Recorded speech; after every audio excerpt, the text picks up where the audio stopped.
ফেনীর 250 শয্যা জেনারেল হাসপাতালে করোনার পর্যাপ্ত কিট নেই, ফলে কেবল গুরুতর উপসর্গ থাকলে সীমিত রোগীর নমুনা সংগ্রহ করা হচ্ছে।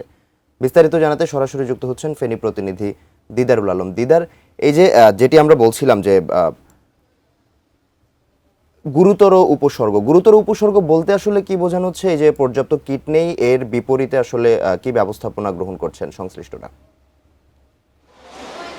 মাথি, আসলে আমরা যেটি বোঝানোর জন্য চেয়েছি যে ফেনীর যে 250 শয্যার জেনারেল হাসপাতাল, এটি আসলে ফেনীর যে প্রায় 16 লক্ষ মানুষ, সেই 16 লক্ষ মানুষের একটি ভরসাস্থল এবং সে কারণেই কিন্তু আসলে গত কোভিডের সময় কিন্তু এই হাসপাতালটি মানুষকে চিকিৎসা সেবা দিয়ে আসছিল। কিন্তু বর্তমান সময়ে যখন বাংলাদেশে করোনার যে প্রকোপ দেখা দিয়েছে, সেই প্রকোপের সাথে সাথে কিন্তু ফেনী হাসপাতালের যে কর্তৃপক্ষ, তারা মন্ত্রণালয়ে 2000 কিটের জন্য চিঠি প্রেরণ করে এবং সেখান থেকে মন্ত্রণালয় থেকে 200টি কিট ফেনীর জন্য পাঠানো হয়। যে কারণে আসলে শুধু ফেনী 250 শয্যার জেনারেল হাসপাতালে এই মুহূর্তে কিট রয়েছে খুব অল্প সংখ্যক। এর বাইরে ফেনীর যে 6টি উপজেলা রয়েছে, যে সকল উপজেলার স্বাস্থ্য কমপ্লেক্সগুলো রয়েছে, সেখানে কিন্তু আসলে কোনো কিট নেই। যে কারণে পুরো যে জেলার মানুষ যারা সর্দি, জ্বর, কাশি সহ গুরুতর অসুস্থ হচ্ছেন, খুব বেশি শয্যাশায়ী এই টাইপের যেগুলো রোগী রয়েছেন, তাদেরকেই আসলে ফেনী জেনারেল হাসপাতালে আনা হচ্ছে, তাদের উপসর্গ পরীক্ষা করা হচ্ছে। এর বাইরে আসলে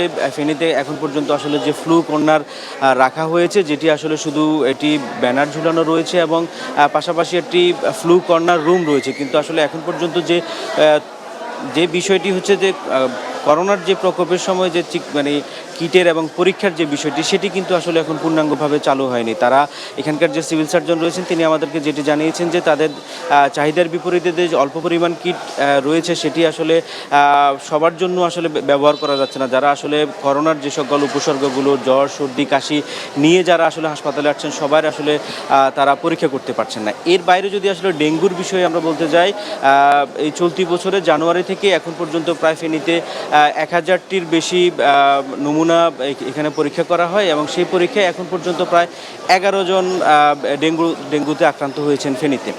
এর বাইরে আসলে করোনা এবং ডেঙ্গুর যে নতুন করে যে প্রকোপ দেখা দিয়েছে, সেটির জন্য আসলে ফেনী যে 250 শয্যার জেনারেল হাসপাতাল, সেটি আসলে ওভাবে এখন পর্যন্ত প্রস্তুত হয়নি। আমরা সকাল থেকে ঘুরে যেটি দেখেছি এবং এর পাশাপাশি আসলে নতুন করে যে করোনার যে ভেরিয়েন্ট দেখা দিয়েছে, যদি এটি সংক্রমণ হয়, আসলে ফেনীর যে 16 লক্ষ মানুষ, এটির আসলে চিকিৎসা সেবা পেতে তাদেরকে আসলে বেগ পেতে হবে বলে আমরা মনে করছি। দিদার, আপনাকে এই ছিল আমার ধন্যবাদ। কাছে।